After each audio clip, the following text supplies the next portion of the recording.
everyone, welcome to Homeschool.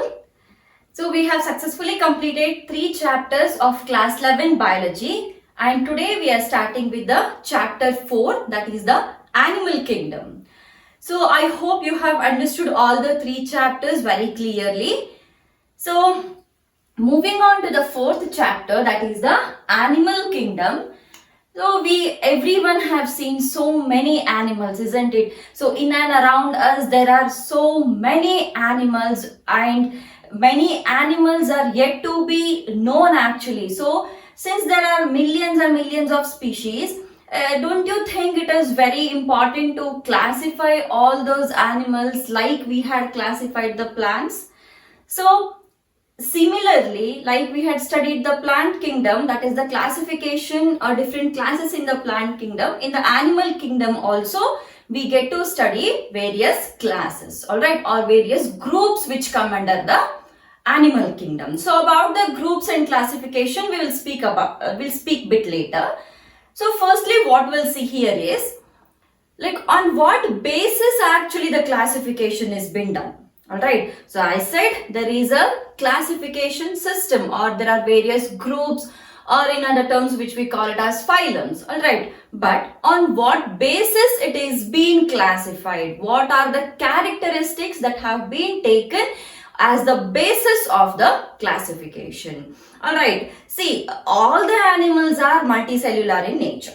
Fine, all the animals are multicellular, but though all are multicellular, all are not higher animals or all are not smaller animals. Alright. So, there are animals which have started from very small or few cells to the larger forms. Alright. So, now when they have such huge variety or diversity, definitely there should be a proper way of classifying them, or there should be proper characteristics which should be taken under consideration to classify them. Alright. So, which are those characteristics actually? So, or what are those important terms by which they have been classified? So, especially when you look at an animal, alright, when you see an animal, so you firstly see like what do you talk about it? Oh, it is so small. Okay, it is very big, isn't it? So, what comes to your mind? Thus multicellular nature or the organization of the body comes to our mind, isn't it? So, such characteristics like arrangement of the cells or the levels of organization, what we call it as, okay, the arrangement of the cells or the levels of the organization, the body symmetry, as well as the nature of the coleom in the particular animal and its digestive patterns, its circulatory patterns, everything is being taken into consideration during the classification. So when they ask what are the basis of the classification to classify the animals, so it should be the arrangement of the cells or the levels of organization, its body symmetry, its nature of the coleom, then its digestive patterns, its respiratory patterns, its circulatory patterns. So all these will come under the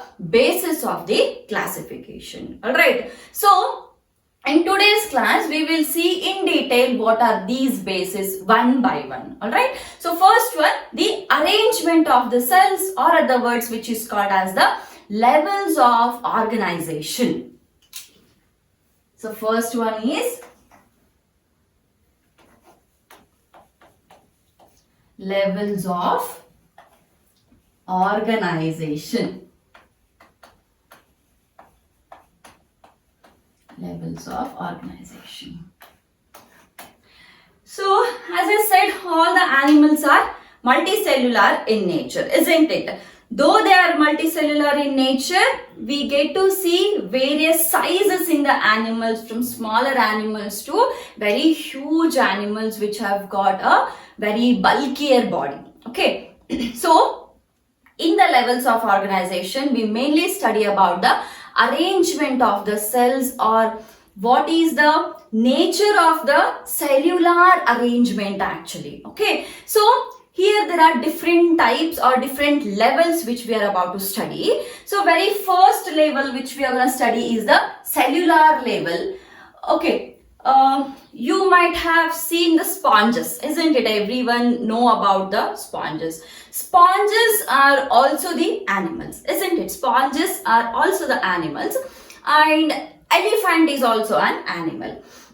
So when you see the sponges, don't you think it is a very, or it is having a very basic cellular arrangement in them when considered to the elephants or human beings? Human beings, we have a separate circulatory system, we have a respiratory system, we have a digestive system, a reproductive system, and then the excretory system. So many systems we have. Do you think the sponges also have the same systems in them? Or does it have enough space in their body to carry all these systems actually? No, isn't it? It doesn't have. It's a very small animal. So what happens in case of the sponges and all?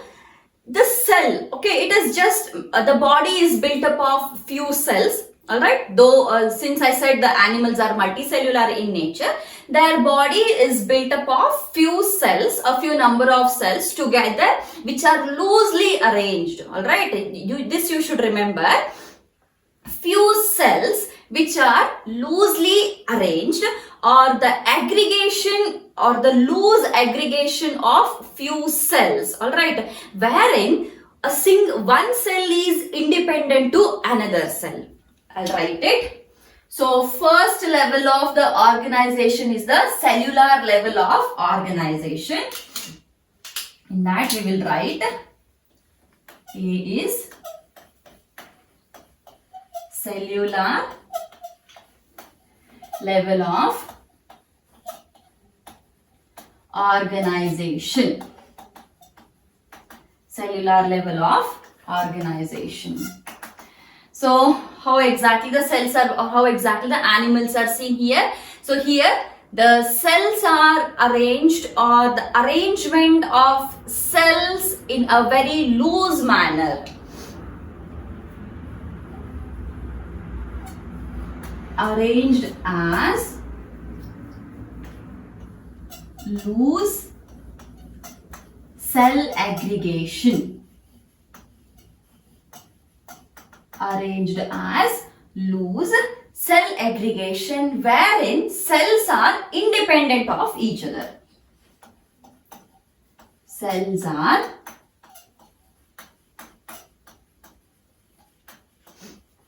independent of each other.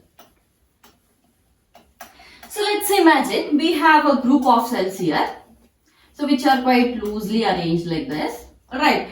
So 1, 2, 3, 4, 5, 6, 7, 8. Let's imagine we have 8 cells here, and so the meaning of the sentence cells are independent to each other is this particular animal is also carrying the digestive system, is also undergoing the respiratory process, is also undergoing the excretory process, all the processes which are required for an animal. So all are going on in this particular small aggregation. But how? Each and every cell is undergoing digestion, it is undergoing respiration, it is undergoing excretion. Again, this cell is also undergoing all the process. This cell is also undergoing all the process. So here, one cell is not dependent on the another cell for its function there. So every cell is performing all the functions. Hence, a single cell can also actually survive.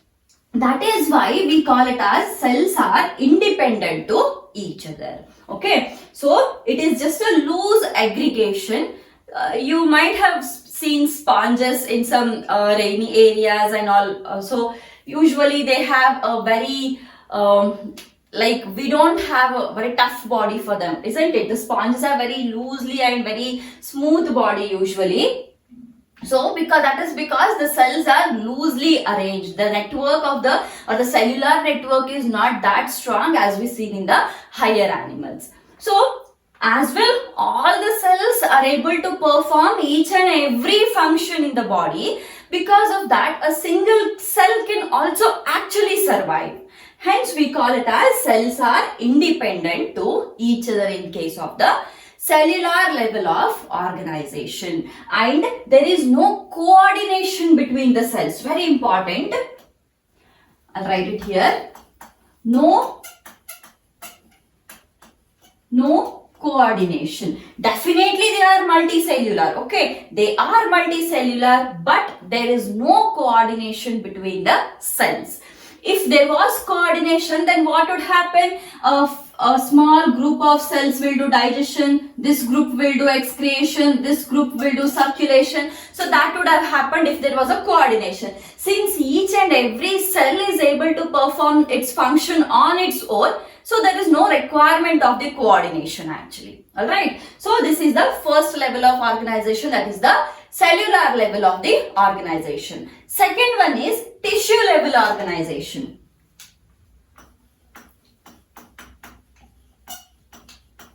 Tissue level. I'll just write tissue level. So it is tissue level of organization. So here what happens? Here we can see some division of labor.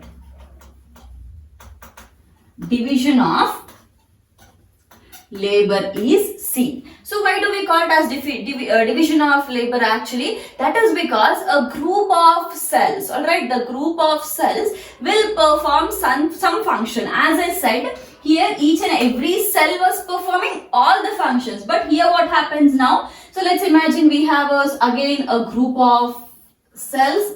Because all the animals are multicellular, so we are not speaking about any unicellular organism here. It's always the group of cells only. Okay. So let's imagine this one group. This one group is undergoing digestion. This one group of cells is undergoing the circulation. This one group is undergoing excretion. This one group is undergoing respiration. Alright. So here, group of cells. Usually what do we call the group of cells as? Group of cells are called as a tissue, isn't it? So group of cells here, they perform one single function. So now if these cells, now this is the circulatory cell, this is a digestive cell. So if this cell requires energy, the energy is given by the digestive cell, isn't it? So if the energy should be given by the digestive cell, there should be some coordination between the circulatory cell and the digestive cell, or the circulatory tissue and the digestive tissue, isn't it? So here what happens now? We get to see a coordination. A nominal amount of coordination is seen in case of the tissue level. So coordination is seen here. Alright. So some division of labor is seen, as well as here a group of cells perform a single or specific function. Alright, the group of cells, they perform a specific function or one particular function. So that is called as a tissue level organization, and there is proper coordination, or at least a nominal amount of coordination is present in the group of cells. The example for this was actually sponges. Right, for the cellular level, example was the sponges, and for the tissue level, so example is the ciliatrates. I'll write it here. See, examples are really important. You have to remember examples for all the levels of the organization. The ciliatrates. Next, coming to after the cellular, cells together will form the tissues. Tissues together will form the organs. So the next one is the organ level. Next one is organ level. So in case of organ levels here, so tissues, alright, tissues are grouped together to form one organ which is performing one specialized function. Alright. So in case of the organ level, tissues are grouped to form one organ. Tissues are grouped to form one organ, and this organ is performing a particular function. Organ which is performing a function. Alright, so such a level of organization is called as organ level of organization. An example for this is again platyhelminthes.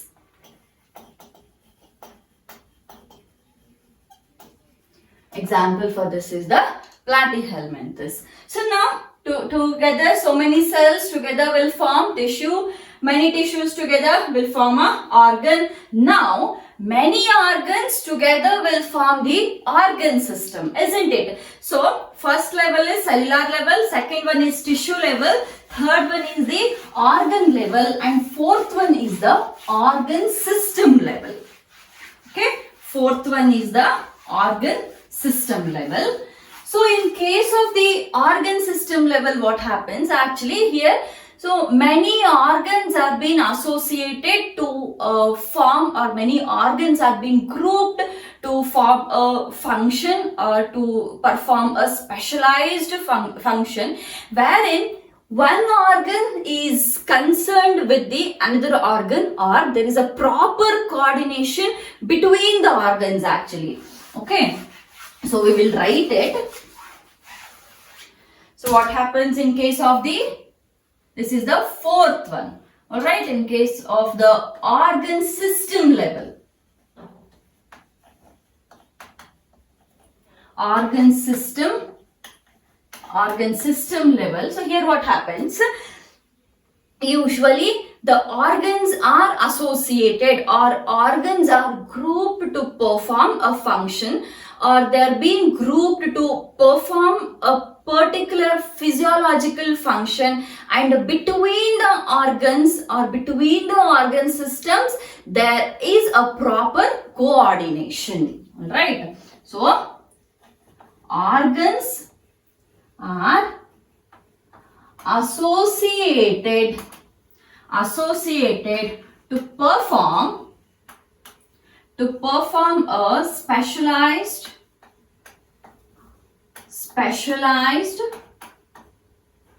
physiological function. Right, specialized physiological function, and there is a proper coordination between one organ and another organ. So, or between one organ system and another organ system, that is called as an organ system level of the classification. Okay. So, proper coordination is seen. Proper coordination is present. A best example, we can take humans only, isn't it? Highest level of the organization is seen in the humans, because we are complex animals, isn't it? So we get to see the organ system level of the organization in humans. So other than the humans, so which are the examples for the organ system level is or else we'll go it in this way. We will again classify this organ system based on the digestive patterns as well as the circulatory patterns. While in the beginning of the class, I had said that the digestive patterns and the circulatory patterns are also taken as a basis of the classification, isn't it? And then we will give one example for each. So here we'll take only humans. So under the organ system level of the classification, we get to see different groups based on their digestive patterns and their circulatory patterns. Okay, so firstly based on their digestive patterns.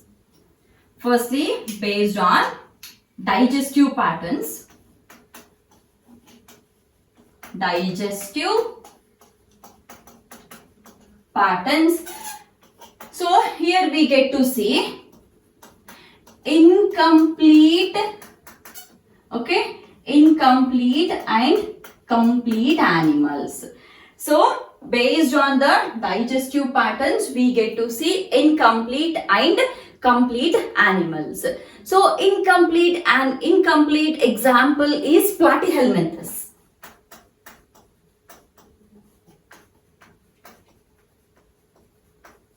Platyhelminthes is the example for the incomplete one. Then moving on to the complete one. So complete one, we can take like humans only as the example actually. So I'll first explain what is the incomplete and complete. So in case of the, usually when you see an animal, there should be two openings, isn't it? One is the mouth opening, another one is the anal opening, isn't it? So we should have two openings. But few animals like Platyhelminthes, they have one single opening. They have only one single opening, and that opening itself, that single opening itself is helping in the ingestion of the food, that is intake of the food, as well as that is helping in the excretion of the food or excretion of the waste. So that single opening itself is acting as the mouth as well as the anal opening. So such animals which have single opening which is acting as mouth as well as anal opening is called as an incomplete animal. Alright, an example for that is the Platyhelminthes. And the animals which have two openings, one acting as a mouth and another one acting as a anal opening, is called as a complete animal. And definitely humans and all the higher animals, they have got two openings, one for the ingestion of the food, another one is the excretion of the waste, isn't it? So such animals which have two openings, one acting as mouth and another one as the anal opening, is called as the complete animal. Fine. Then based on the circulatory pattern, based on the circulatory patterns, again we can divide or we get to see two types here.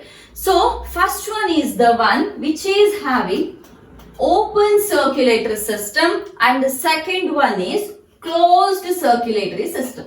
Okay, open circulatory system and closed circulatory system. What is open circulatory system? Firstly, we'll take the example. Example is crustaceans. Crustaceans are the examples for the open circulatory system, and again we can take humans only as the examples for the closed circulatory system. What is open and closed now? So in case of humans, or when we see our circulatory system, so the blood which is pumped out of the heart, that usually reaches to all other parts of the body through there is a systemic flow through veins, arteries and capillaries, isn't it? We have veins, we have arteries, we have capillaries, and these are small tube-like or pipe-like structures in which the blood actually flows.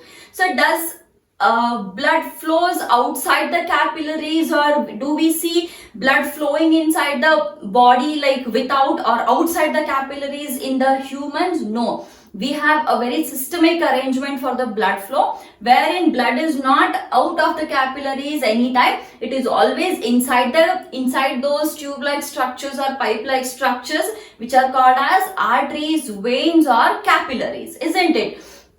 So such system wherein the blood is flowing, the blood which is pumped out of the heart is flowing to all the parts of the body inside the closed pipes or inside the closed tubes like arteries, capillaries and veins, is called as a closed circulatory system, as we see in case of the humans. Alright. And the open circulatory system is here the blood is pumped out of the heart. The one which is pumped out of the heart is flowing to all other parts of the body, but not through the capillaries, veins or arteries.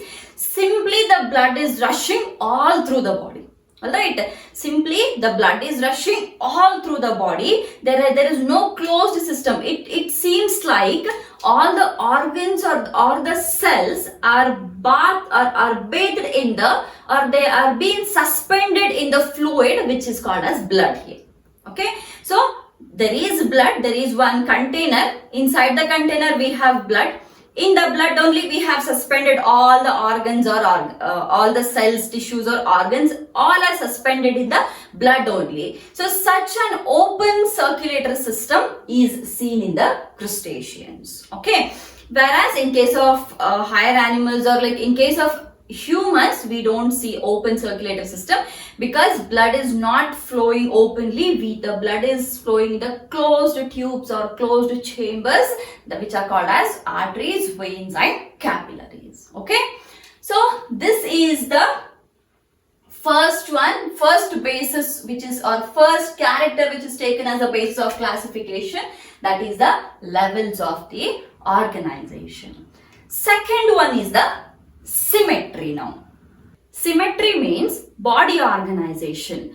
So if you cut open a particular animal through its central axis, then if we are able to divide that animal into two equal halves, we call it as a symmetry, right, or symmetrical.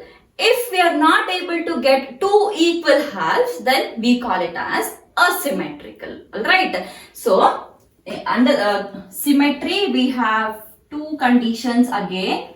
So first one is asymmetrical and second one is symmetrical.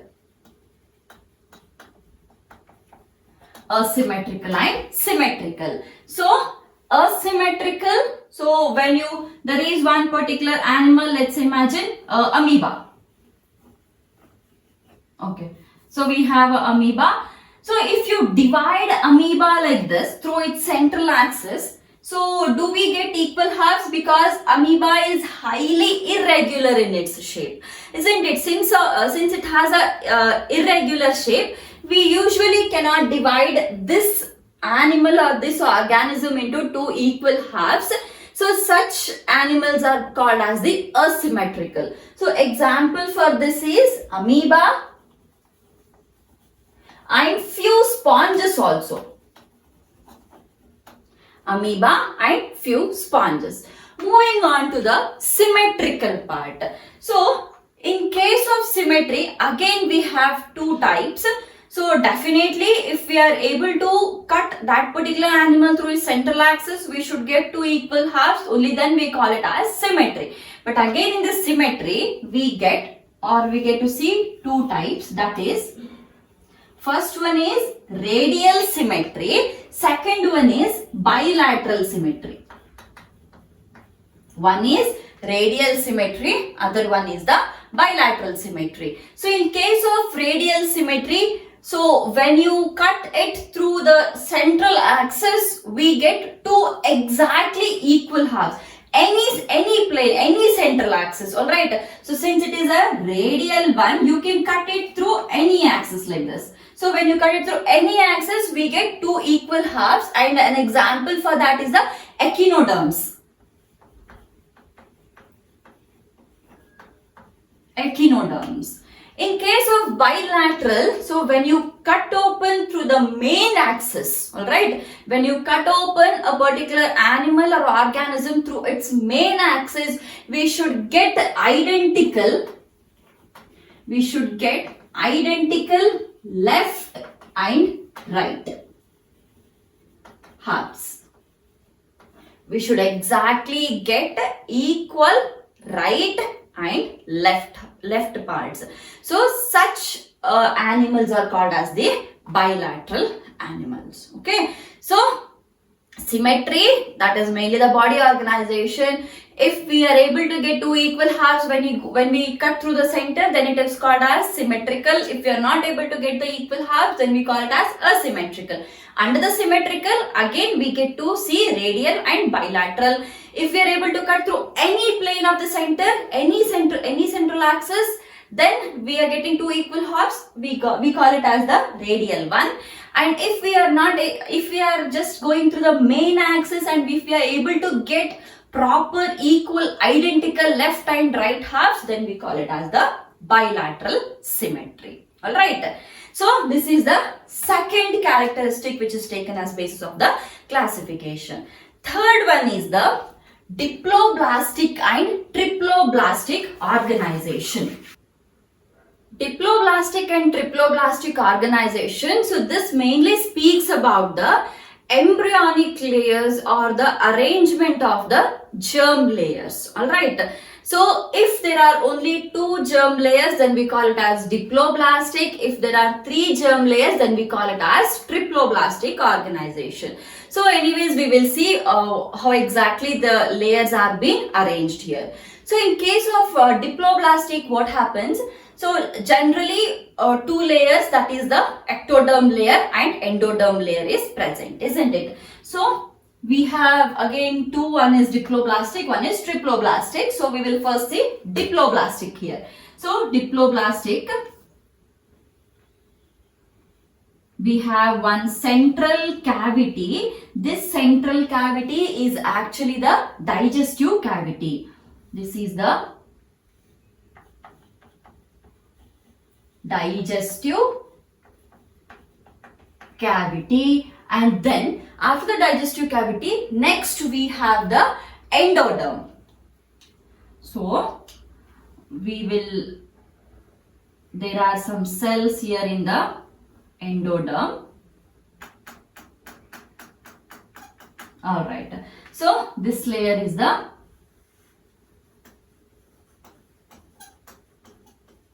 endoderm layer. Okay, so after the endoderm layer, next we have one more layer. One more layer. We will speak about this a bit later. So totally we have 1, 2, 3, and last one layer. This is called as the ectoderm.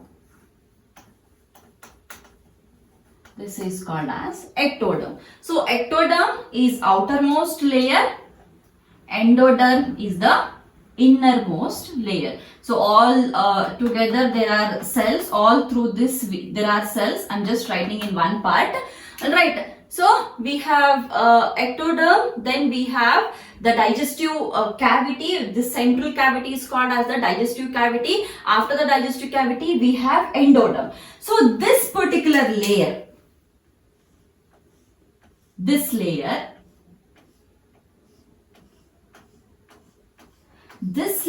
is called as Mesoglia. Right? This layer is called as Mesoglia. So what is this Mesoglia actually? So this is one connecting layer, or it is like very well differentiated gelatinous layer actually. Alright, I'll write it. Gelatinous layer.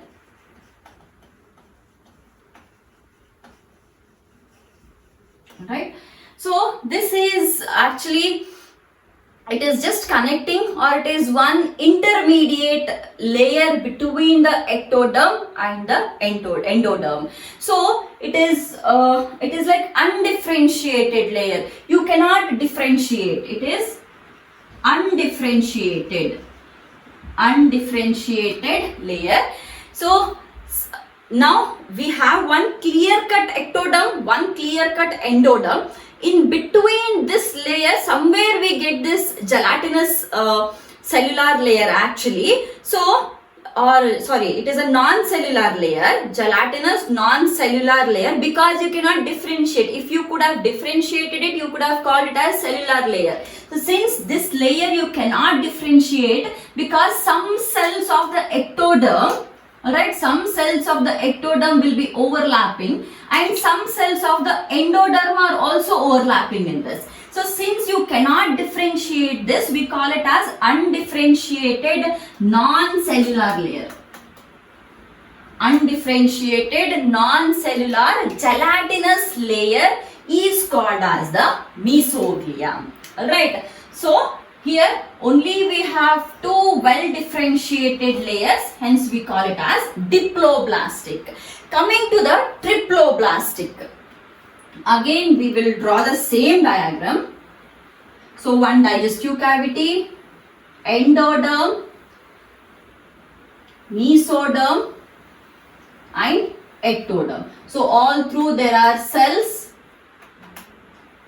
which is present all over. I'm just drawing in one small part. So here everything is same. Digestive cavity we have, this is ectoderm and this is the endoderm. So this particular layer was actually Mesoglia in case of the diploblast, but in case of the triploblast, this layer is called as Mesoderm. Okay, this is called as the Mesoderm, which is a very thick. It's a very thick germinal layer. I'll write it here. It's a thick germinal layer. Alright. So the one which has got 3 layers are called as diploblastic, and the one which have 2 layers are called as the diploblastic. Fine. So 3 layers triploblastic, 2 layers is diploblastic. Examples for the diploblastic and triploblastic now. So the example in case of the diploblastic is coelentrates. In case of the diploblastic, it is coelentrates, and in case of the triploblastic, it is platyhelminthes.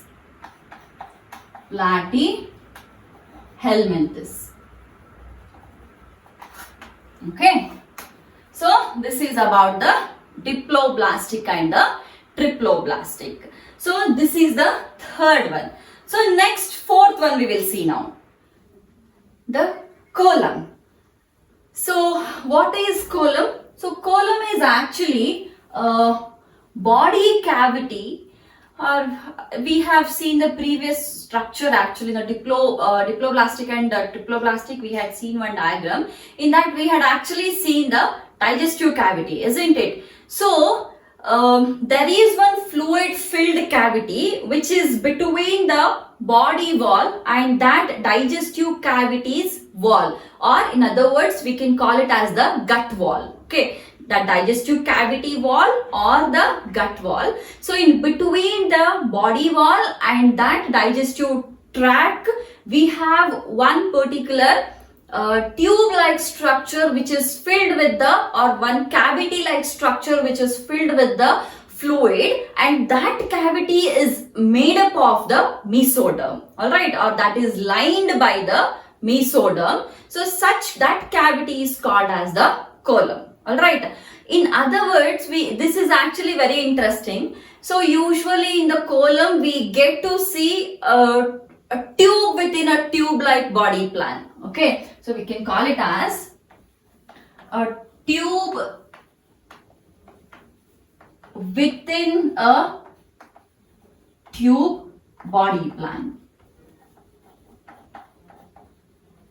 So we will see it in the diagram. So how exactly we can justify this particular statement. All right. So it is a fluid filled cavity. We'll write the definition. It's a fluid filled cavity between, all right, fluid filled cavity between the body wall and the gut wall. Between the body wall and gut wall, or that digestive tract, all right, or the digestive tract. So between that tract, or between that central digestive tract as well as the body wall, so between that we have one cavity which is filled with the fluid between the body wall and gut wall, which is lined by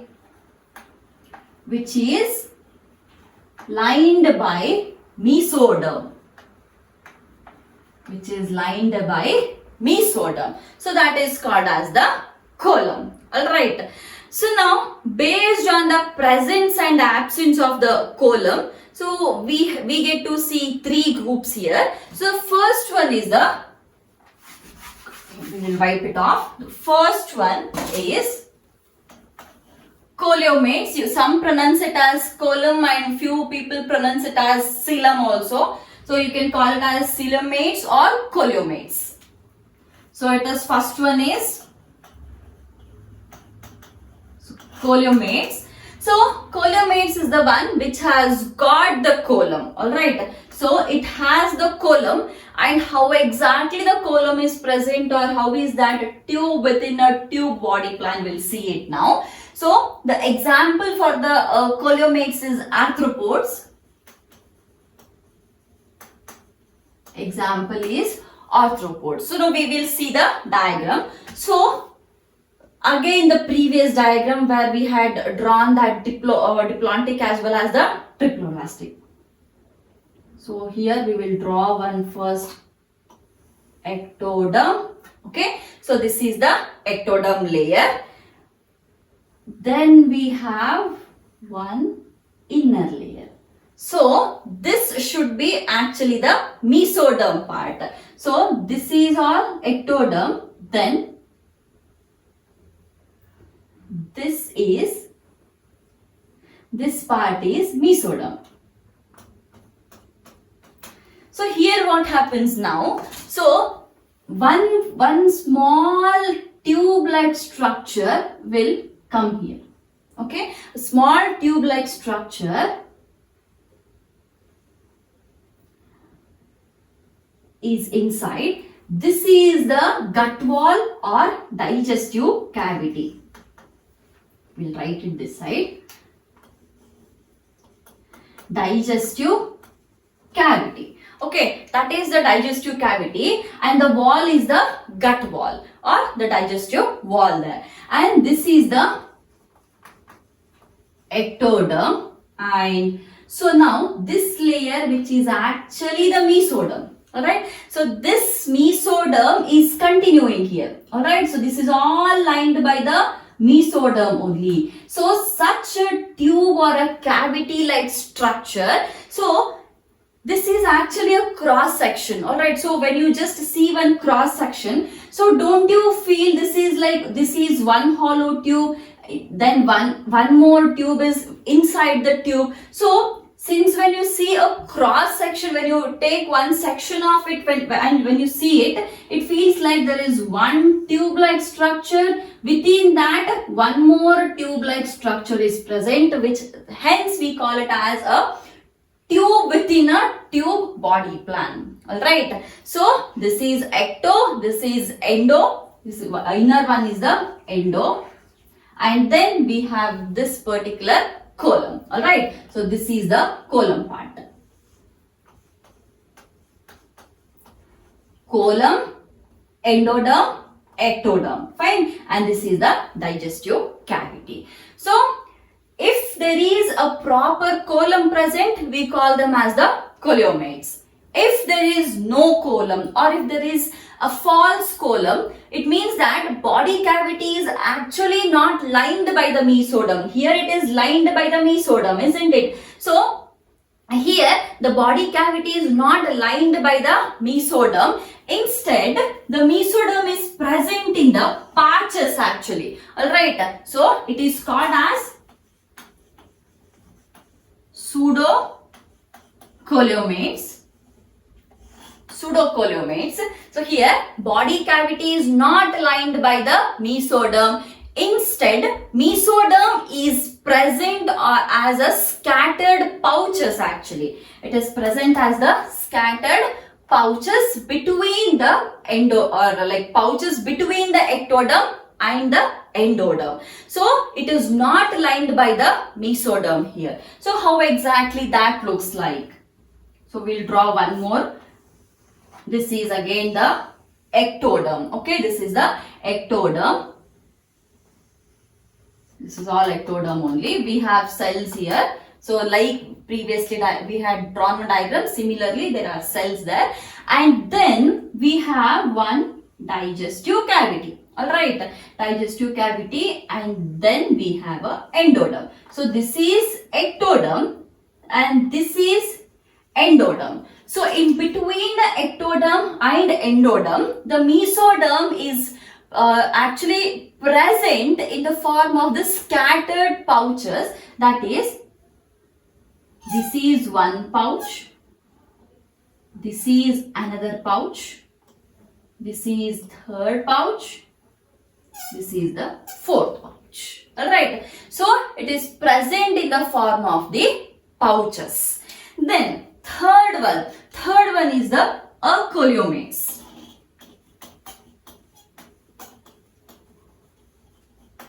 Third one is the Coleomates, which doesn't have the column, or there is no body cavity at all. So if you see the diagram here, so how exactly that looks like.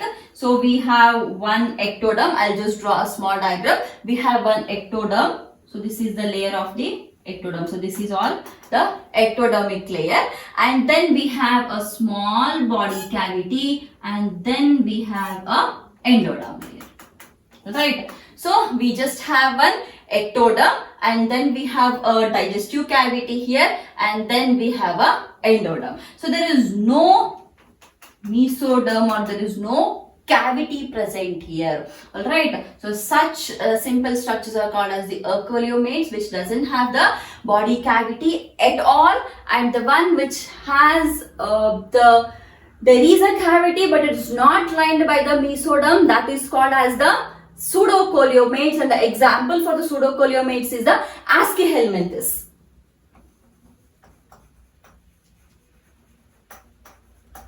Aschelhelminthes is the example for the pseudocoleomates, as well as the Coleomates. The example is the Platyhelminthes.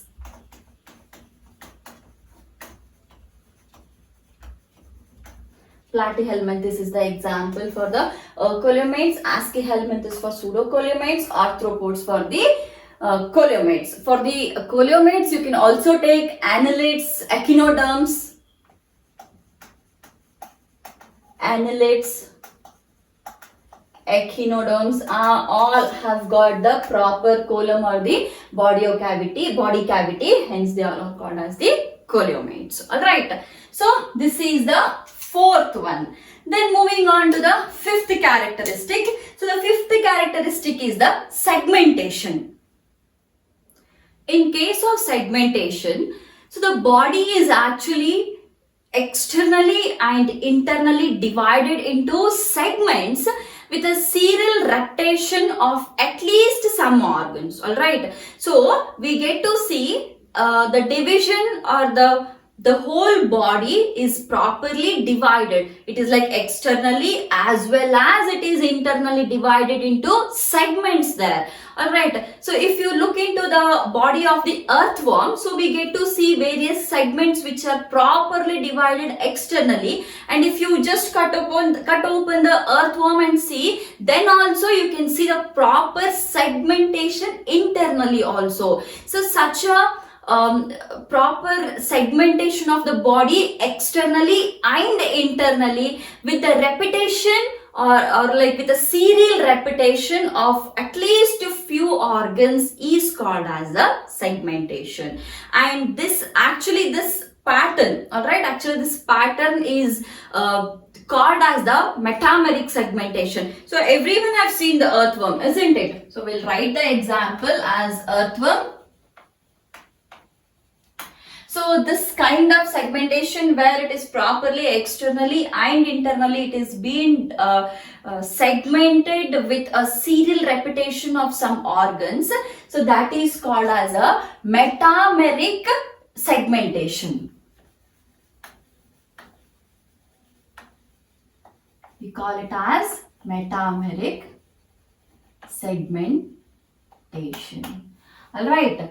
So the example for that is the earthworm.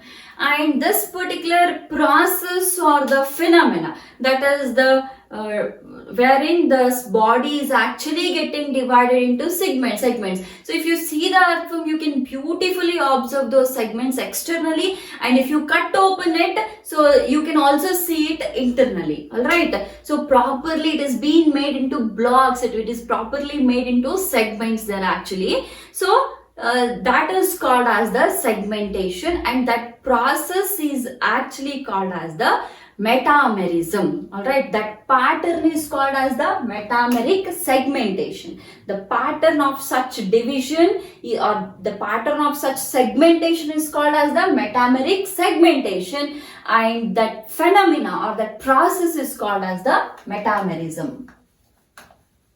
Metamerism. Alright, so this is the fifth characteristic which they have taken into consideration. Then sixth one or the last one is the notochord. It is the notochord. During the embryonic development, so there is one rod-like structure which is formed from the mesoderm, or we call it as mesodermally originated rod-like structure which is formed during the embryonic development. So if you see humans only as an example, so in case of humans, our vertebral column is actually the not notochord, isn't it? So why the notochord is present? Notochord is mainly to give rigidity and a flexibility. Alright, in case some amount of rigidity and some amount of flexibility to the body. Fine. So in case of humans, like we have vertebral column as the our notochord is actually the vertebral column. Fine. So during the embryonic development only, a rod-like structure which is derived from the mesoderm, it is a mesodermal origin. Alright, so that is derived from the mesoderm. So, and that is usually present on the dorsal side. We don't get to see it on the ventral side, we get to see it in the dorsal side. Fine. So, notochord, so this is like a rod-like structure,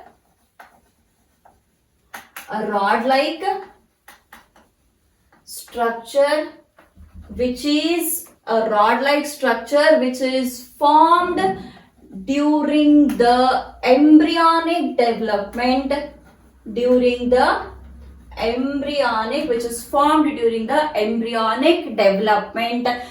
mesodermal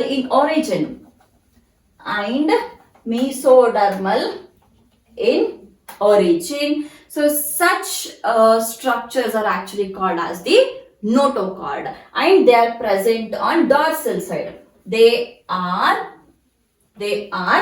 present on dorsal side.